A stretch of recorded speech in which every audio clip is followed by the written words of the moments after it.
the bigger picture. Because if you put me in that situation, I would have got myself in problems. And when Jesus said, no, do not go and find another way to get in it.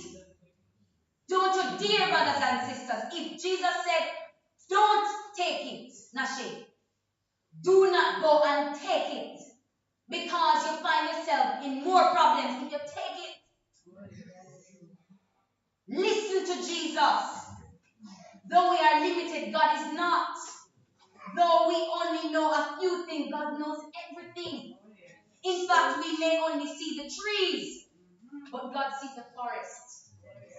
We may only see the streets, but God can see the city. As to why He never put you on that straight road. We may only see the beach, but God can see the ocean. That's how big God's perspective is compared to our own. His perspective is infinite. It's not limited. So why trust what you can't see and understand?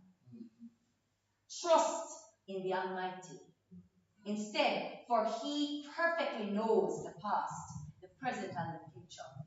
7 most powerful reasons to trust God all the time. God will give us everything that is good for us. God sees the bigger picture.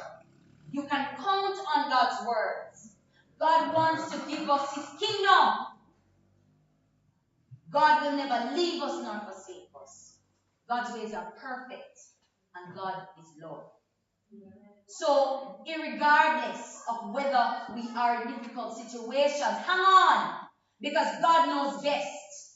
In order for the Israelites to move into the transformation phase, in order for them to have won the battle in chapter 8, God had to ensure that those who were fearful were sent home. Because He needed people who trusted Him. Yeah. So go back where you are. We'll come again. Because if you don't trust me, go on back. Go know why you trust me. And then come back and we talk. You don't have no behavior. Go back and come again. Sometimes we don't trust Him, truth be told. We don't trust God. And we think His ways are limited, which is not. So He send us back to the drawing board. Go and learn why you can trust me. Go and learn, Sister Ratri, how you got here in the first place.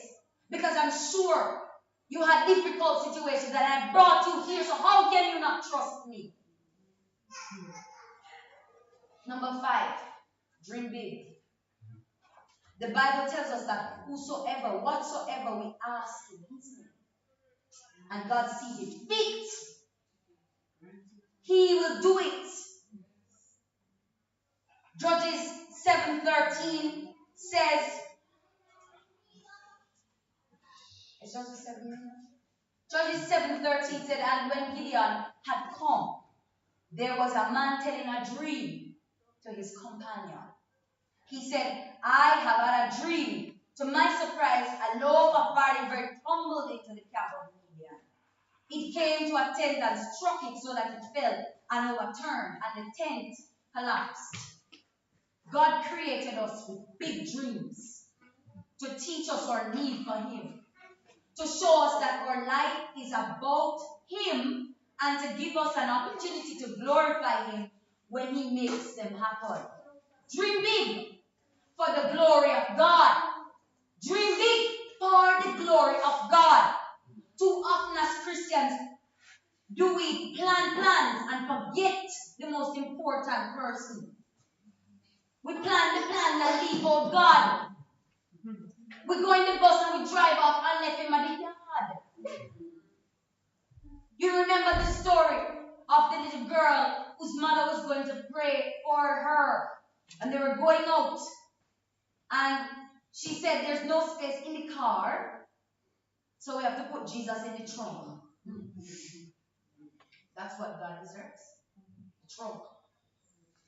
And they crashed. And the egg in the trunk survived. And everybody else died. Be careful, brothers and sisters, where you put Jesus. He's not going to move from where you put him. So if you want him in your life, put him there. If you want him in your heart, put him there. Dare to dream big with God. But what happens when big dreams go unfulfilled for a long time? That was the problem for the Old Testament prophet Habakkuk. Remember Habakkuk? You did read it? He pleaded rather, with God to act against unrighteousness. God promised he would, but not in Habakkuk's time, and not in the way Habakkuk expected. And the Lord said to me, write my name on a billboard, large and clear, so that anyone can read it at a glance and rush to tell the others. But these things I plan won't happen right now. Slowly, steadily, surely, the time approaches when the vision will be fulfilled. If it seems slow, do not be despaired, brothers and sisters, for those things will surely come to pass. Be patient. They will not be overdue a single day. Habakkuk 2, verses 2 through 3, the Living Bible translation. There's just so much to break down. The Lord will not give it to you in your time always. You will not get what you want always. Oh yes, I heard you, I hear you, I hear you. So what have we learned today? We've learned that we must what? The first one is what? Lose the crowd. Too much people following behind you. Lose the crowd. We learn to go down on our knees. We learn to follow God's instructions. We learn to trust the hand of God in 2023. Because God sees the bigger picture. And we've learned to dream big. Dream big, brothers and sisters. Dream big. So how obedient are you?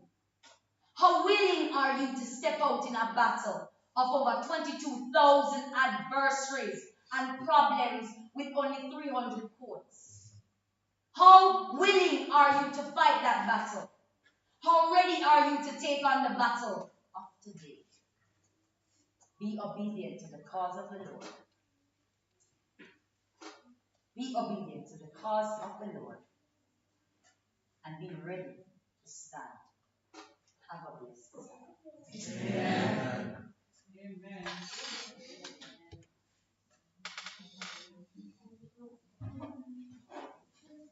Amen, church. Amen. We will close by singing 534, Will Your Anchor. Oh, yes.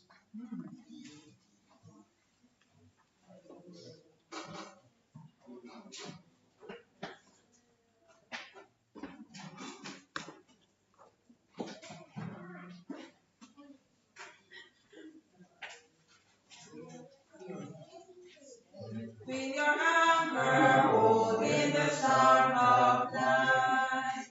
When the clouds unfold their wings of sky, when the strong tide waves and the cables strain, will your anchor drink for firm remain? We have an anchor that keeps the soul steadfast and sure while the billows roll. Fastened to the rock which cannot move, grounded firm and deep in the Savior's love. If to save me more till the storm we stand, for 'tis less secure by the Savior's hand, and the cables fast from his heart to God can defy the blast through strength divine.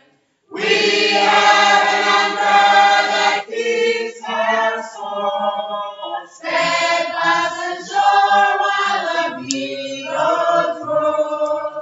Fastened to the rock which cannot move, grounded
Let us pray.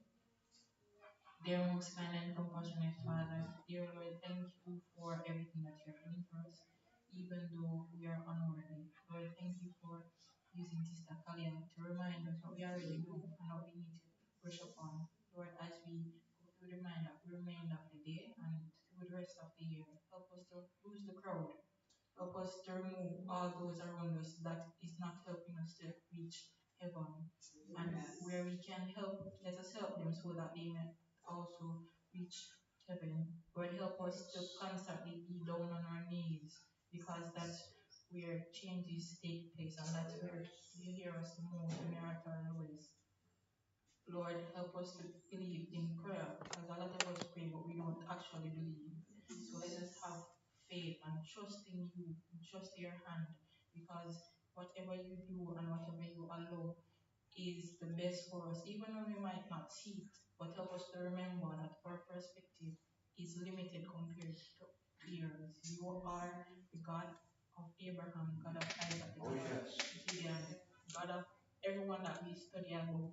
And it's not, you're the same God yesterday, today, and forevermore.